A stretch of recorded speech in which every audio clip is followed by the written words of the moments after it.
Olá, eu sou o professor Márcio Miguel e hoje vamos falar da independência dos Estados Unidos, que ocorreu em 4 de julho de 1776. Pessoal, a colonização da América do Norte pelos ingleses começou no século XVII, com a fundação do povoamento de Jamestown.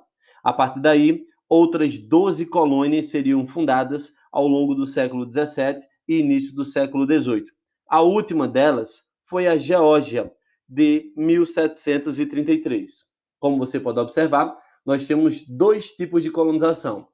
As colônias do centro e do norte têm a característica de colônias de povoamento e o sul tem característica de colonização de exploração. Uma coisa que a gente deve dar destaque é que existem características incomuns entre essas colônias. Três tópicos são importantes: obedeciam às leis inglesas, eram obrigadas a adquirir produtos vindos da metrópole e a população falava o mesmo idioma. No entanto, elas não estavam unificadas politicamente, pois cada uma delas tinha autonomia para se organizar de acordo com seus interesses, desde que respeitassem as leis da Inglaterra. Nesse caso, eu gostaria de chamar a atenção para a colônia de povoamento, e isso já leva a uma pergunta: por que os ingleses vieram para a América do Norte nesse contexto de colonização? Nesse caso, podemos aí perceber que um grupo veio para cá para povoar, que vai ser o caso de camponeses, órfãos, puritanos, trabalhadores desempregados. De um modo geral, a gente pode dizer que as colônias inglesas da América do Norte passaram por um rápido crescimento ao longo do século XVII e XVIII. Como a gente viu, peregrinos puritanos, pessoas pobres, negros, africanos escravizados, pessoas degradadas, comerciantes, nobres e muitos outros grupos. Para vocês terem uma ideia, a população da região, que era cerca de 2.500 pessoas em 1620, passou para 250 mil pessoas no início do século XVIII. Por volta de 1750, havia chegado a 1 milhão de habitantes. E aí a gente começa a pensar o que é que motivou tanta gente a vir para cá. Nesse caso, temos essas seguintes situações: a prática do cercamento, que foi desenvolvida por a rainha Elizabeth I, e a partir dali vai gerar o êxodo rural e desemprego. Nós temos o caso de guerra civil, a exemplo das revoluções puritana e gloriosa. Isso também vai ser pensado em melhores condições de vida. E, claro, a perseguição política e religiosa que a Inglaterra vai enfrentar. Tudo isso vai fazer com que haja pessoas querendo vir para a América. Nesse caso, para exemplificar melhor as diferenças entre as 13 colônias, vamos separar as do norte e a do sul. Nesse caso, a primeira diferença é falar sobre o povoamento e, para o sul, de exploração. Pessoal, povoamento, como vocês viram, o grande objetivo é morar. No caso do sistema de exploração, o objetivo é gerar riquezas.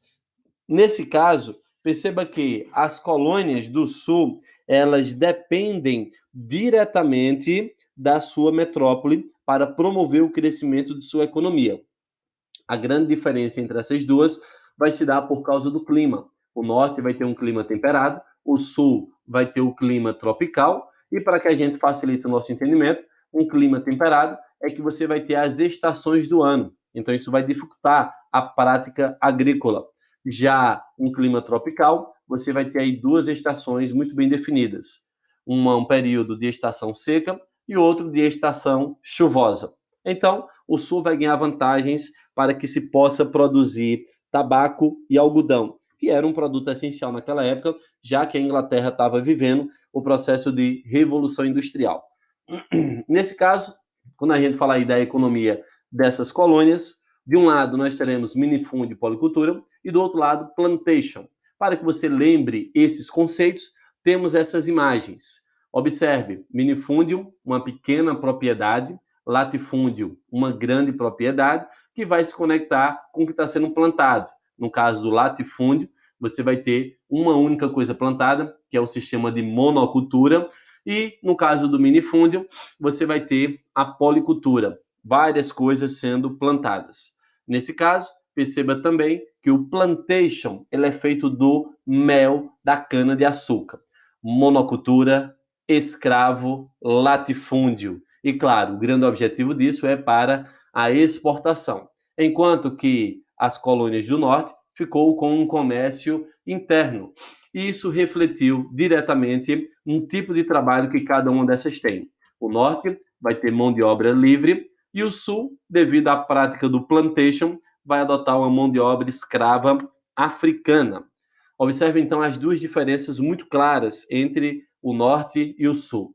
Nesse caso, a gente vai perceber que essas colônias, elas enriqueceram, passaram ali um bom tempo sem a Inglaterra tocar nelas. A grande diferença vai acontecer com a Inglaterra, que vai aparecer a Revolução Industrial e a Guerra dos Sete Anos. Em se tratando da Revolução Industrial, o grande objetivo seria buscar mercado consumidor e o caso da matéria-prima. Por isso que o Sul plantava algodão. No caso da Guerra dos Sete Anos, a grande consequência disso é que vai enfraquecer a economia inglesa e ela vai fazer um repasse de todos os gastos para a colônia. Neste caso, esses quatro fatores vai intensificar o pacto colonial. Lembrando, pacto colonial significa que a colônia é exclusiva da metrópole. Especificando a Guerra dos Sete Anos, que ocorreu entre a Inglaterra e a França por volta de 1756 a 1763.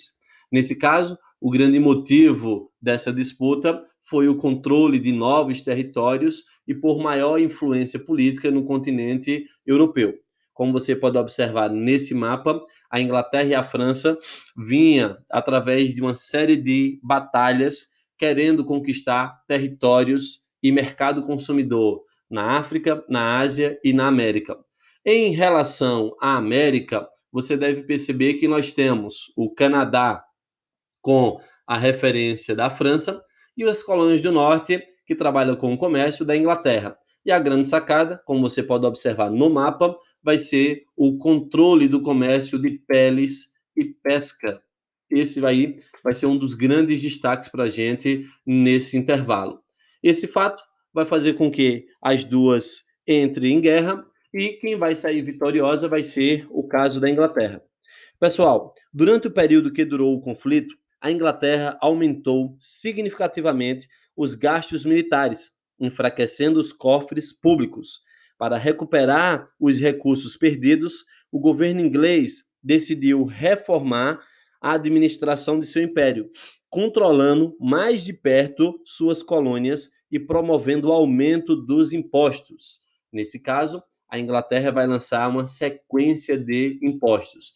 O primeiro vai ser a Lei do Açúcar, em 1764, que vai estabelecer impostos elevados sobre o açúcar importado pelos colonos e proibia a importação do rum. No caso do rum, isso vai afetar as relações comerciais diretamente da colônia. As leis inglesas vão gerar uma série de reclamações, pois vai ameaçar a prática do chamado triângulo comercial.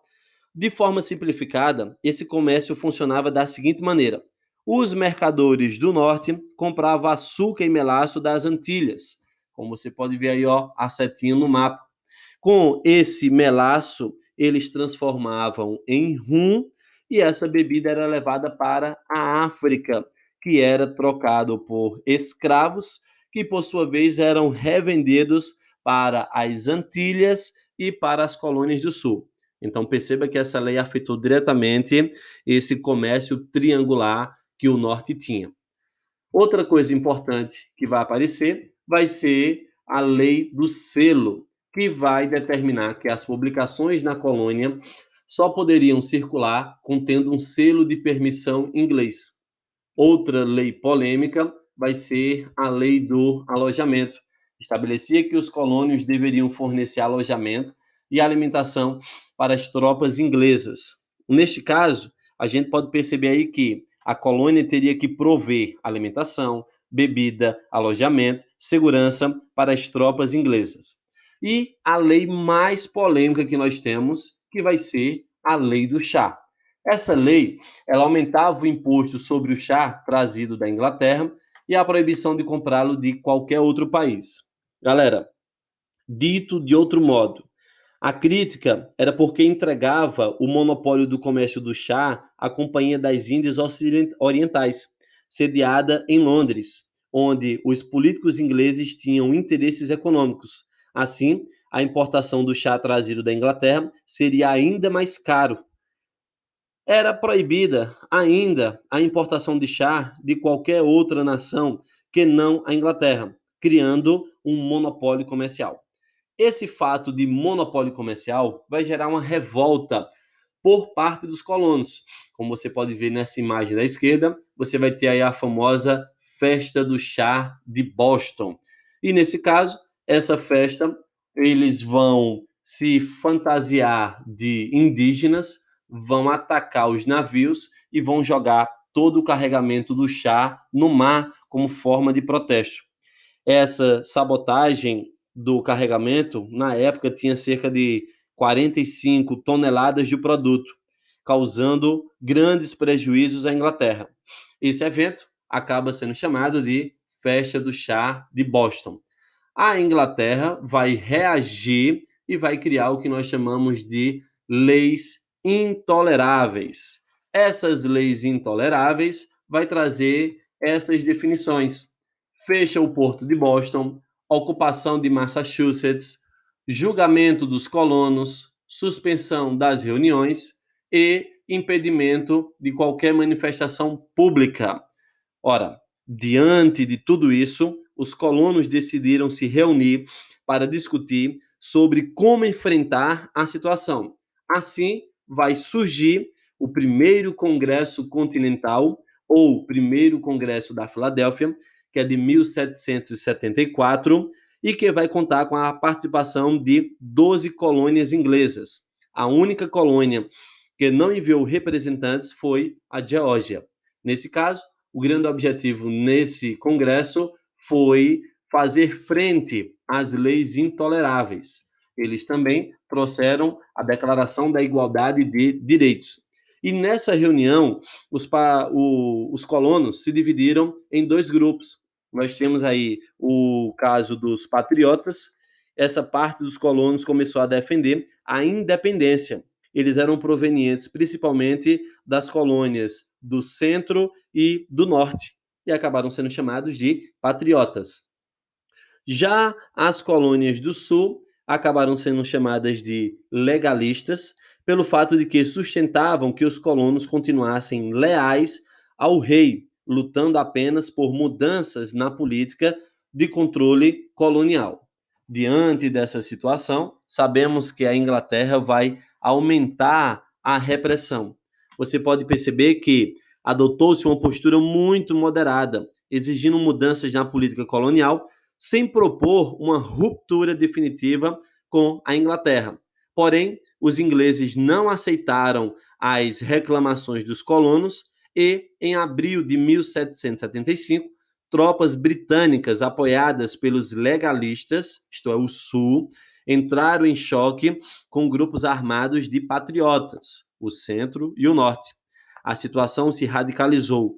Um novo congresso aconteceu em maio do mesmo ano na Filadélfia. É o famoso Segundo Congresso da Filadélfia.